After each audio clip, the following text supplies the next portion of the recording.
O vídeo já vai começar, mas antes, não se esqueça de se inscrever e ativar as notificações.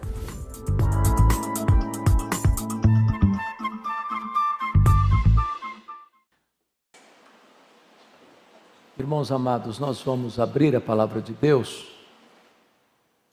o Evangelho de Cristo, conforme o registro de Lucas, capítulo 10. Lucas, capítulo 10. A partir do verso 1.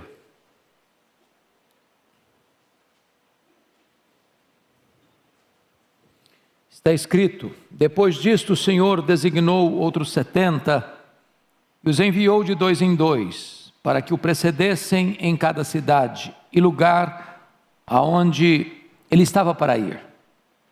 E lhes fez a seguinte advertência: a seara é grande, mas os trabalhadores são poucos. Rogai, pois, ao Senhor da seara que mande trabalhadores para a sua seara. Ide, eis que eu vos envio como cordeiros para o meio de lobos. Não leveis bolsa, nem alforje, nem sandálias, e a ninguém saudeis pelo caminho. Ao entrardes numa casa, dizei antes de tudo: paz seja nesta casa. Se houver ali um filho da paz, repousará sobre ele a vossa paz. Se não houver, lá voltará para vós, ou sobre vós. Permanecei na mesma casa, comendo e bebendo do que eles tiverem, porque digno é o trabalhador do seu salário. Não andeis a mudar de casa em casa. Quando entrardes numa cidade e ali vos receberem, comei do que vos for oferecido. Curai os enfermos que nela houver, e anunciai-lhes: a vós outros está próximo o reino de Deus. Quando, porém, entrardes numa cidade e não vos receberem, saí pelas ruas e clamai. Até o pó da vossa cidade, se nos pegou aos pés, sacudimos contra vós outros. Não obstante, sabei que está próximo o reino de Deus. Digo-vos que naquele dia haverá menos rigor para Sodoma do que para aquela cidade. Verso 17. Então regressaram os 70, possuídos de alegria, dizendo: Senhor, os próprios demônios se nos submetem pelo teu nome. Mas ele lhes disse: eu via Satanás caindo do céu como um relâmpago. Eis aí vos dei autoridade para pisar de serpentes e escorpiões, e sobre todo o poder do inimigo, e nada absolutamente vos causará dano. Não obstante, alegrai-vos, não porque os espíritos se vos submetem, e sim porque o vosso nome está arrolado nos céus.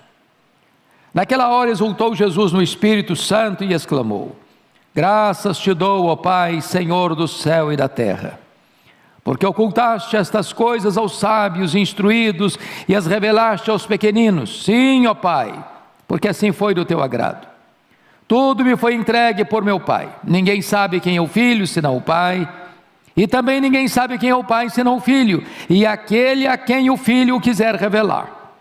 E voltando-se para os seus discípulos, disse-lhes particularmente: bem-aventurados os filhos que veem, ou melhor, bem-aventurados os olhos que veem as coisas que vós vedes.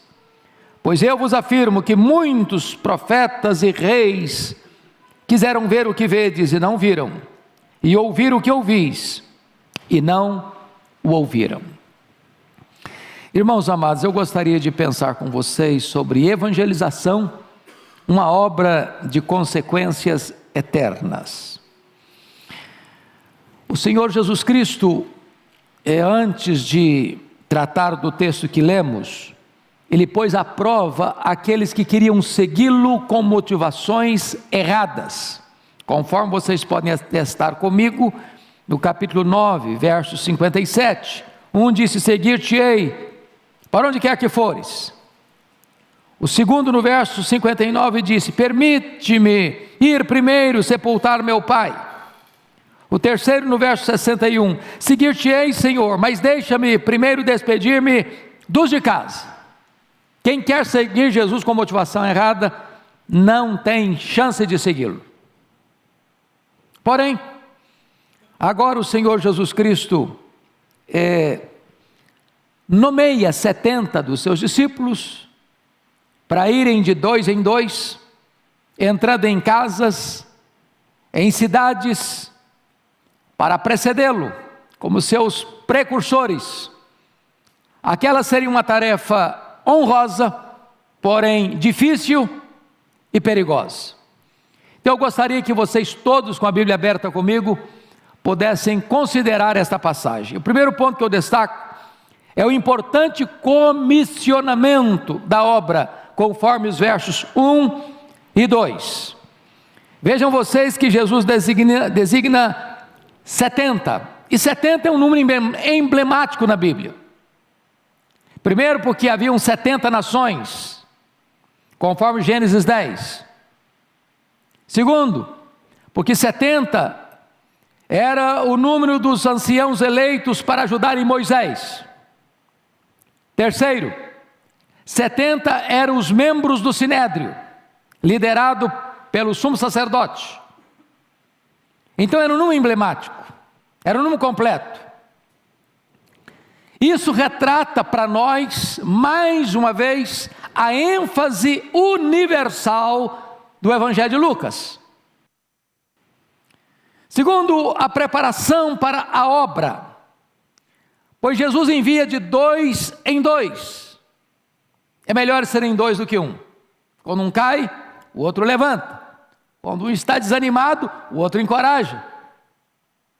Se houver uma oposição, os dois são mais fortes. Então Jesus envia de 2 em 2 nessa parceria da obra evangelística. Mas notem a oração intercessória pela obra. No verso 2, Jesus diz: a seara é grande, os trabalhadores são poucos. Irmãos, o campo é o mundo. Precisamos de mais gente.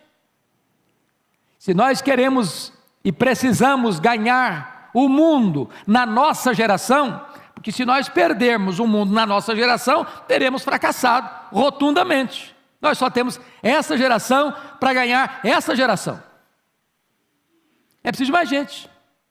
É muito grande a obra, a seara é grande, o mundo inteiro é a seara, os trabalhadores são poucos. O que a igreja tem que fazer? Rogar ao Senhor da seara que mande mais trabalhadores para a sua seara. Quem sabe os trabalhadores estão aqui nessa noite. E o Senhor está levantando hoje aqui gente para ceifar, porque a ceifa é urgente, o campo já está maduro e não se pode esperar mais. Mas notem comigo o segundo ponto, que é a perigosa natureza da obra, porque o verso 3 diz assim: ide, eis que eu vos envio como cordeiros para o meio de lobos. Vejam bem que os obreiros são enviados como ovelhas para as cidades, para as casas, mas lá onde eles estarão no meio de lobos.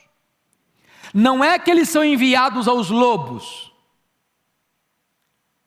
Ao serem enviados, eles enfrentarão lobos.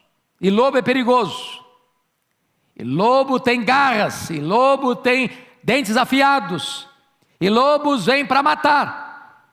Em outras palavras, a obra de Deus é sublime, mas não é fácil. Quem quer conforto e não quer correr risco, por favor, não siga aquele que foi crucificado. Porque seguir aquele que foi crucificado é botar o pé numa estrada arriscada. Todo aquele que quiser viver piedosamente em Cristo vai ser perseguido. Tem luta, tem oposição, tem inimigo, tem a fúria do diabo, tem oposição do mundo, tem o ódio do ímpio. Não tem como fazer essa obra de Deus de forma indolor, sem lutas, sem provas, sem dificuldades. Agora notem vocês a urgência absoluta dessa obra. Versículo 4: não leveis bolsa, nem alforje, nem sandálias, e a ninguém saudeis pelo caminho. Agora, por favor, preste atenção. O que Jesus está querendo dizer para esses 70 missionários, para esses 70 evangelistas itinerantes, é o seguinte: vocês não devem se preocupar prioritariamente com a provisão, nem se distraírem com agendas paralelas e secundárias. Quem envia vocês é poderoso para suprir a necessidade de vocês. Você vai depender do provedor e não da provisão. Quando o Senhor Jesus está dizendo, você não deve saudar ninguém pelo caminho, Jesus não está ensinando os evangelistas a serem antissociais ou deselegantes. É que as saudações naquela época eram demoradas, tinha todo um protocolo. E a obra era tão urgente que não poderia o evangelista se distrair com qualquer outro trabalho que não recebesse a urgência dessa obra. Então preste bem atenção nisso, querido irmão. Cuidado para você não se distrair com tanta coisa. A obra é urgente. Ela não pode esperar. Eu não sei quanto a vocês, mas eu já tive uma das experiências mais difíceis do meu ministério. Um dia, Eduardo, eu estava no gabinete pastoral que você conhece, lá da primeira igreja presbiteriana de Vitória, e eu recebo um telefonema para ir às pressas visitar um homem que estava muito aflito, à beira da morte, e ele queria conversar comigo antes de morrer. Eu peguei o carro e saí, era em Jacaraípe, trânsito meio complicado, uns 15, 20 semáforos, não sei quantos, e quando eu estacionei o carro na frente da casa, a mulher vem desesperada e diz, pastor, o meu marido acabou de morrer e o senhor não chegou. E eu fiquei com um peso na alma, porque aquele homem precisava ouvir. Eu não sei quais eram as angústias da alma dele. E a cada minuto que você e eu atrasamos, pessoas podem morrer desesperadas, sem o conhecimento do Evangelho da graça do Senhor Jesus Cristo. Então nós não podemos nos distrair, essa é a ênfase que o texto está querendo deixar. Mas em quarto lugar, vejam vocês comigo a obra da evangelização nos lares, conforme os versos 5 a 7. Ao entrardes numa casa, dizei antes de tudo, paz seja nesta casa. Seja uma entrada boa. Você não entra condenando, olha, isso aqui é do diabo. Eu passava muito aperto com o irmão querido, lá em Bragança, e ele gostava de fazer visita comigo. Mas ele chegava numa casa e via uma imagem, e falou, você sabia que isso é do diabo? E aí quase que a gente era escorraçado da casa. Na verdade faltou o quê? Faltou sabedoria. Lembra quando Paulo chegou em Atenas? O espírito dele se revoltou ao ver a idolatria prevalecendo na cidade? Quando passaram a palavra para ele, como é que ele começou a discussão? Olha, esse negócio é do diabo, viu? Não, não foi assim. Ele disse, senhores atenienses, em tudo eu vos vejo acentuadamente religiosos. E passando e observando os objetos do vosso culto, encontrei um altar dedicado ao Deus desconhecido. Pois este Deus que vós adorais sem conhecer, é exatamente o Deus que eu vos anuncio. Começou bem. Estratégia, sabedoria, abordagem certa. Na hora certa, você toca no assunto. Mas começa, paz seja nessa casa. Então, o que é o ponto que é importante destacar aqui? Os obreiros são enviados uma missão de paz, com uma missão de paz, com a mensagem de paz, em nome do príncipe da paz. E entendendo uma coisa, que o lar é o ponto mais estratégico para a igreja ganhar as pessoas para Cristo. Jesus usou esse método, os apóstolos usaram esse método, Paulo pregava de casa em casa, e as igrejas ainda hoje, que mais crescem e saudavelmente crescem, são as igrejas que usam o lar como plataforma evangelística. Há muitas pessoas que, talvez convidadas para vir num templo, elas têm resistência. Mas se você a convidar para ir na sua casa, ou se você for à casa dela, com esta expressão, paz seja nesta casa, talvez você tenha acesso, talvez você tenha entrada, e ali chega o Evangelho. Então nós não podemos desprezar essa estratégia do Senhor Jesus Cristo para alcançar as pessoas. Agora vejam bem, comigo no verso 7, uma coisa importante: permanecei na mesma casa, comendo e bebendo do que eles tiverem, porque digno é o trabalhador do seu salário, não andeis a mudar de casa em casa. Então os obreiros nessa missão de paz não devem buscar conforto, nem demonstrar qualquer ostentação. Preste atenção. Ele chega numa casinha lá, bem simplesinha, não tem ar-condicionado, nem ventilador, o mosquiteiro não funciona. E aí, você ficou naquela casa, mas tem uma casa maior, com ar-condicionado, cama boa, lençol de fio egípcio, travesseiro de pena de ganso. Vou ficar aqui nada, porque você está doido. Para cá. O que Jesus está querendo ensinar com isso? Cuidado para você não ser uma pessoa que ostente, cuidado para você não ser elitista, cuidado para você não fazer 10 visitas num ano para uma família e nenhuma para outra família. Quando Jesus diz, comer de tudo que pôr na mesa, Ele está dizendo que você tem uma mensagem do Evangelho, mas para levar a mensagem do Evangelho você tem que ter sensibilidade cultural. Cultural. Sabe por que Paulo proibiu Tito de ser circuncidado? E Paulo manda circuncidar Timóteo? Sensibilidade cultural. Quando queriam circuncidar Tito, era por uma razão teológica. De jeito nenhum. Se você circuncidar alguém por razão teológica, você está negando a fé, você está negando a graça. Não é possível acrescentar mais nada à obra de Cristo. Então não pode. Agora, se não é teológico, é apenas para abrir caminho para a pregação do Evangelho, pode circuncidar. Timóteo, circuncida, meu filho. Eu estava pregando num país africano há pouco tempo, e eu achei muito curioso o que um dos pastores me disse. Os nossos missionários vêm para cá, mas eles não vestem a nossa roupa, eles não comem a nossa comida, eles não se envolvem com a nossa cultura e querem nos alcançar. Preste bem atenção nisso. Jesus está nos ensinando aqui sensibilidade cultural. O que for pôr na mesa, coma. Eu nunca me esqueci quando fui à missão Quaces Abanto, e a comida era muito simples, e era de graça, para as caravanas que lá chegavam. Era um grande caldeirão, comida à base de milho, e algumas pessoas brasileiras que foram conosco enchiam um prato, da primeira garfada não gostava, encostava o prato. Aí levanta um irmão e disse, vocês precisam entender uma coisa. Esta comida é a expressão da graça de Deus. E não se pode jogar a graça de Deus no lixo.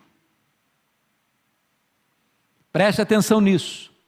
Não crie barreira para que o Evangelho da paz chegue ao coração das pessoas.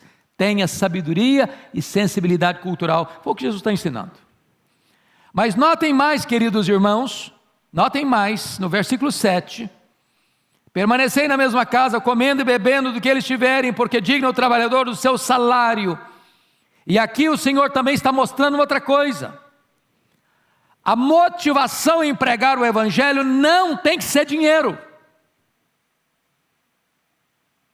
Nós estamos vivendo uma época hoje complicada do comércio do sagrado.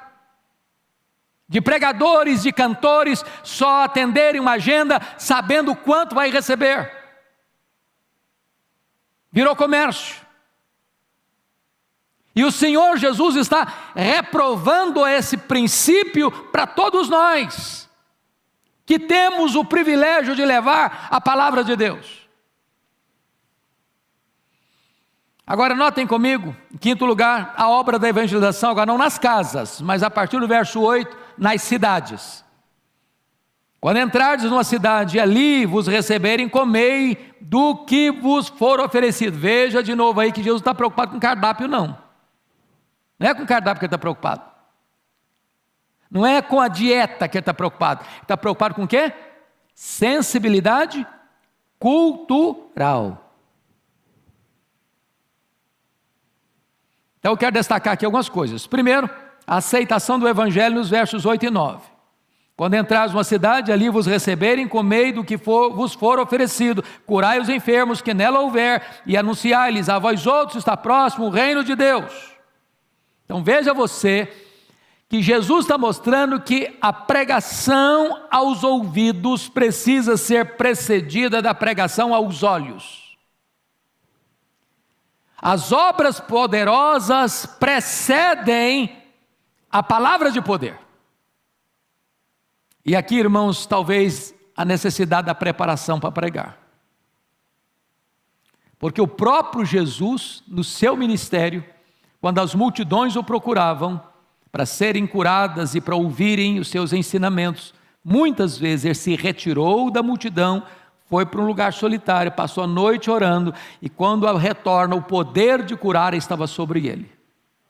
Às vezes nós estamos vazios de poder, porque nós estamos num ativismo perigoso, colocando a obra do Senhor no lugar do Senhor da obra.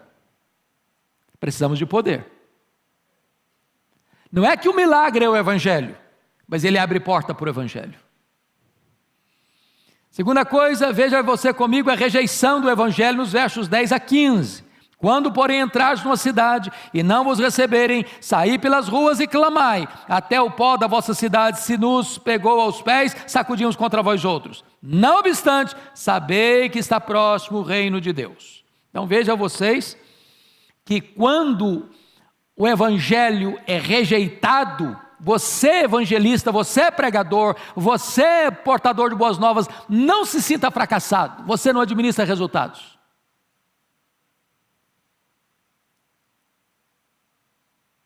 Agora, o fato das pessoas rejeitarem, elas estão acumulando juízo sobre a cabeça delas. É nessa conjuntura que haverá mais rigor para essa cidade que rejeitou os mensageiros e rejeitou o Evangelho, que para Sodoma e Gomorra. Mas os evangelistas que estão sendo rejeitados, e o Evangelho pregado está sendo rejeitado, tem que ser pregado com clareza. Não obstante, apesar de vocês rejeitarem, entenda isso, está próximo o reino de Deus. Vocês não querem escutar? Mas tem que escutar, o reino de Deus está chegando. Está chegando. Não são vocês que rejeitam, que vão validar ou invalidar a mensagem que nós pregamos. Ela é verdadeira, ela vai acontecer, ela é real. O que Deus falou vai acontecer, quer recebendo vocês ou não, o reino de Deus está próximo. Agora vejam vocês, em terceiro lugar, a autoridade dos obreiros, versículo 16. Olha comigo. Quem vos der ouvidos, ouve-me a mim. E quem vos rejeitar, a mim me rejeita. Quem, porém, me rejeitar, rejeita aquele que me enviou. Irmãos, olha que coisa impressionante isso aqui. Você é um embaixador. Um embaixador é alguém, por exemplo, o embaixador do Brasil. Ele está no Canadá, na França, na Alemanha. Ele é um brasileiro. Ele está lá no outro país. Ele não pode se naturalizar lá. Ele é daqui. Ele é cidadão daqui. Ele representa o seu país. Ele fala em nome do seu país. Ele não fala de moto próprio. Ele não representa a si mesmo. Ele representa o seu governante. Ele representa a sua nação. Então o que o texto está dizendo é que quando alguém rejeita o evangelista, ele está rejeitando em última instância quem comissionou o evangelista. E quem rejeita Jesus está rejeitando o próprio Deus Pai.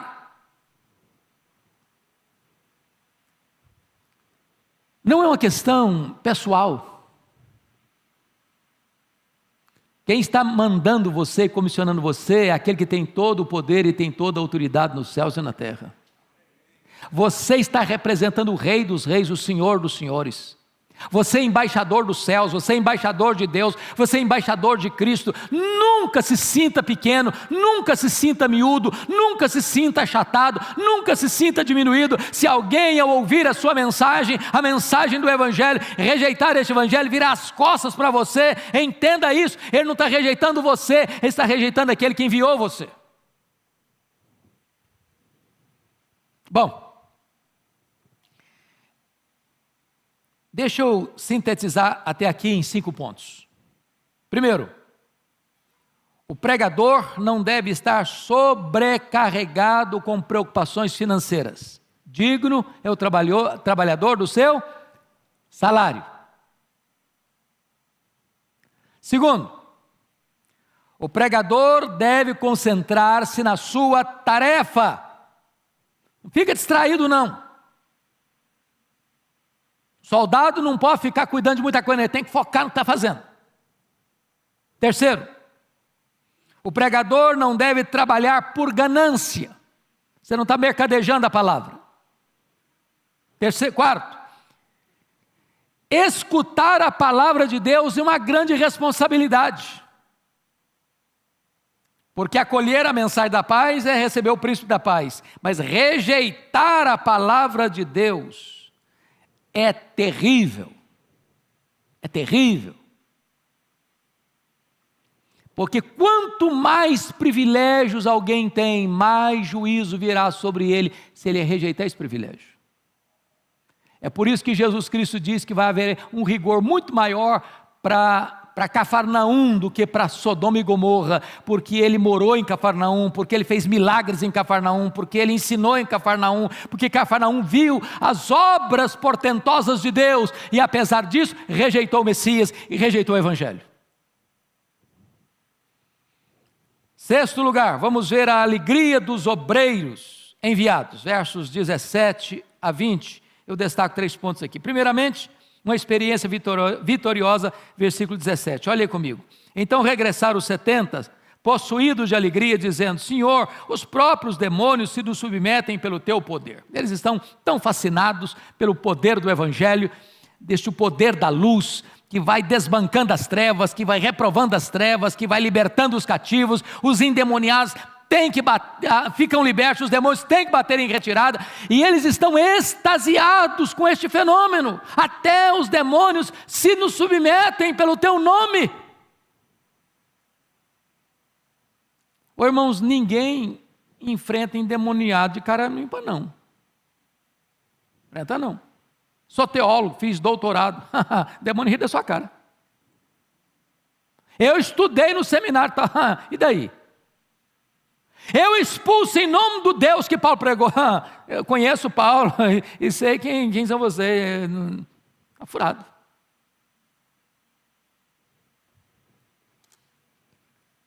Eles estão impressionados, não é porque eles têm poder.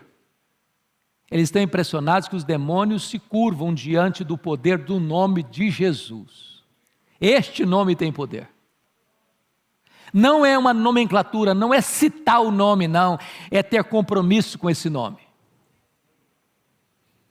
Segundo lugar, uma advertência oportuna. Olha os versos 18 e 19. Mas, veja a adversativa mais, hein? Preste atenção aqui. Mas ele lhes disse: eu via Satanás caindo do céu como relâmpago. Eis aí vos dei autoridade para pisar serpentes, escorpiões e sobre todo o poder do inimigo, e nada absolutamente vos causará dano. Qual é o ponto aqui?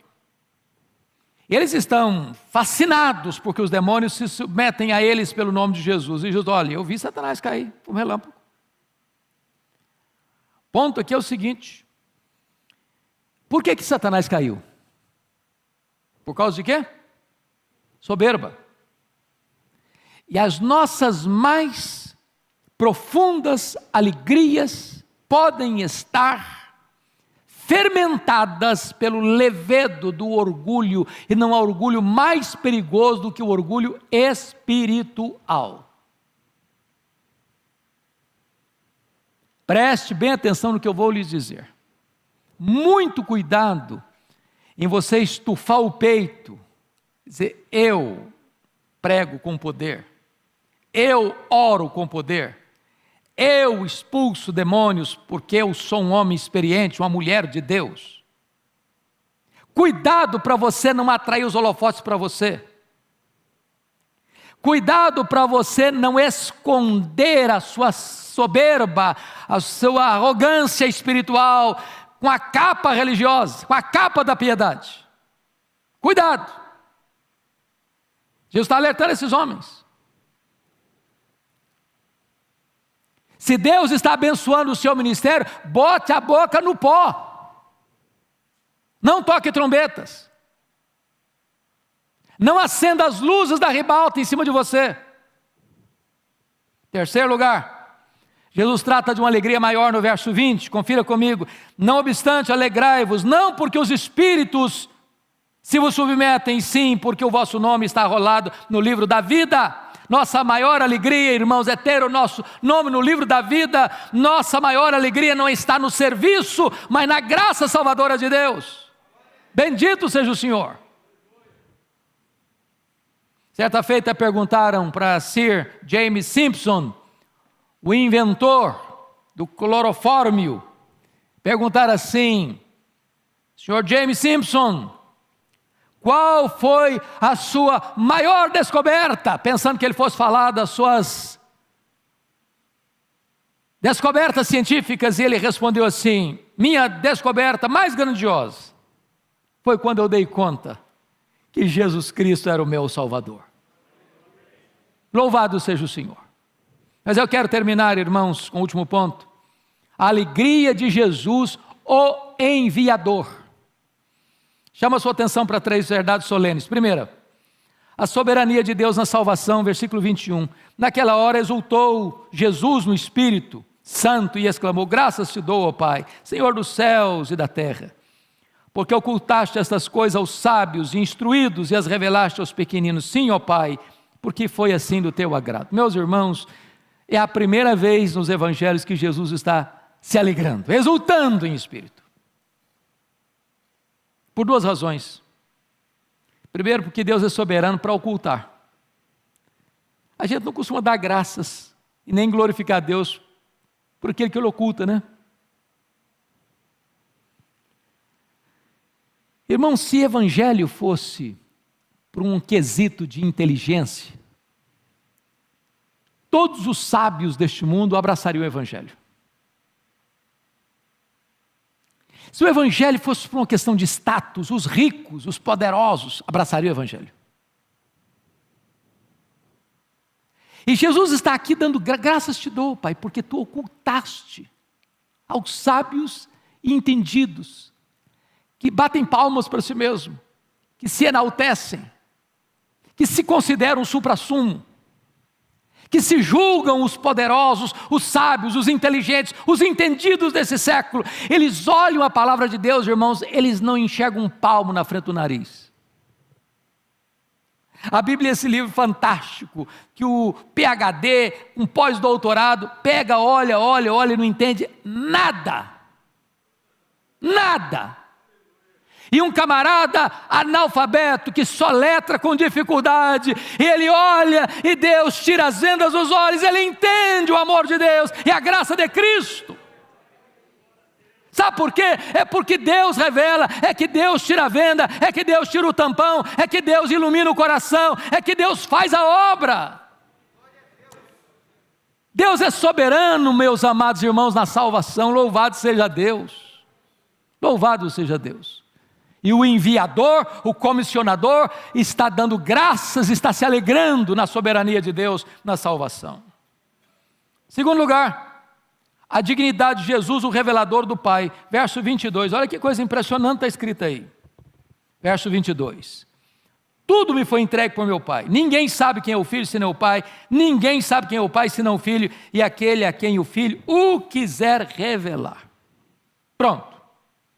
O Pai confiou tudo a Jesus. Você quer conhecer o Pai? Você tem que ir a Jesus. Se quer conhecer o Filho, você tem que pedir o Pai. Não é uma questão de pesquisa, não é uma questão de investigação, não é uma questão de perquisição humana, não é uma questão de fazer uma tese de doutorado sobre Jesus, não. Só o Pai conhece o Filho, só o Filho conhece o Pai, e aquele a quem o Pai quiser revelar. Para conhecer a Cristo, não é uma questão de capacidade cognitiva, é uma questão de revelação de Deus ao seu coração. Jesus é o revelador do Pai. Finalmente, termina aqui, Jesus destaca a felicidade dos obreiros.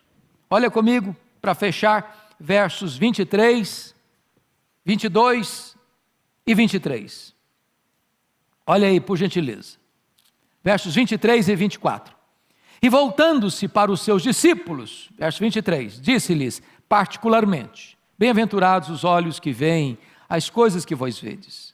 Pois eu vos afirmo que muitos profetas e reis quiseram ver o que vedes e não viram, e ouvir o que ouvis e não ouviram. Aqueles profetas, aqueles reis, viram o Cristo da profecia, o Cristo prometido. Aqueles discípulos estavam vendo o Cristo da história. Os profetas e reis viram as sombras, e eles estão vendo a realidade.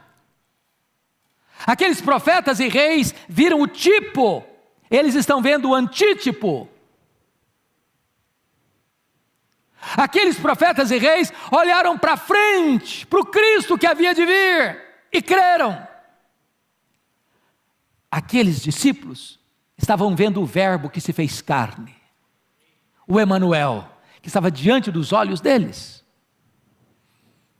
Oh, que bênção, queridos irmãos, que maravilha, porque o menor no reino de Deus é maior do que o maior santo da antiga aliança. Foi Jesus quem disse: ninguém dentre os nascidos de mulher é maior que João Batista, mas o menor no reino dos céus é maior do que ele. Porque João Batista foi a dobradiça entre o Antigo e o Novo Testamento. Ele fechou o velho e abriu o novo. Que privilégio você e eu temos. Porque você e eu vemos o que reis e profetas desejaram ver e não viram. E agora que vocês conhecem a Jesus, o nosso papel é torná-lo conhecido no mundo inteiro. Que Deus nos abençoe. Amém.